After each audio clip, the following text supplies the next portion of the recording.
വലിയ പെരുന്നാളിനെ ആവേശപൂർവ്വം വരവേൽക്കുകയാണ് 120-കാരിയായ കുഞ്ഞീരുമ്മ. വളാഞ്ചേരി അത്തിപ്പറ്റ സ്വദേശിയായ ഉമ്മ പതിവ് പോലെ മൈലാഞ്ചി അണിഞ്ഞും ഒപ്പന പാടിയുമാണ് ആഘോഷമാക്കുന്നത്. നാട്ടുകാർക്കും വീട്ടുകാർക്കുമെല്ലാം മറ്റേമയാണ് കലമ്പൻ കൊട്ടാരത്തിൽ കുഞ്ഞീരുമ്മ. വയസ്സ് 120 കേൾവിശക്തിക്ക് ഇത്തിരി കുറവുണ്ടെന്നല്ലാതെ ഓർമ്മശക്തിക്കും കാഴ്ചയ്ക്കും യാതൊരു കുഴപ്പവുമില്ല. മക്കളോടും മരുമക്കളോടും ചെറുമക്കളോടും ഒപ്പം ചേർന്ന് മൈലാഞ്ചി അണിഞ്ഞും പാട്ടുപാടിയും ഇത്തവണയും എല്ലാ പെരുന്നാളും പോലെ കുഞ്ഞീരുമ്മ ആഘോഷമാക്കി മാറ്റി. തികഞ്ഞ ആരോഗ്യവതിയാണെങ്കിലും 5 വർഷം മുൻപ് കാലിന് ചെറിയൊരു ഓപ്പറേഷൻ വേണ്ടി വന്നു. അന്നു മുതൽ വീൽചെയറിലാണ് ഇരുത്തം.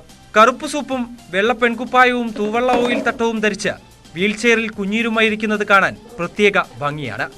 2 ചെവിയിലും നിറയെ സ്വർണ്ണച്ചിറ്റുകൾ, കാതിൽ സ്വർണ്ണക്കമ്മലിട്ടതിന്റെ ദ്വാരങ്ങൾ. പഴയ മലബാറിലെ തനി മാപ്പിളമങ്ക. പെരുന്നാൾ ദിവസം രാവിലെ കുളിച്ച് നമസ്കാര ശേഷം പുതിയ വസ്ത്രങ്ങളൊക്കെ അണിഞ്ഞ് എല്ലാവരും ചേർന്ന് ഭക്ഷണമൊക്കെ കഴിച്ച് സൊറ പറഞ്ഞിരിക്കാറാണ് പതിവെന്ന് കുഞ്ഞീരുമ്മ.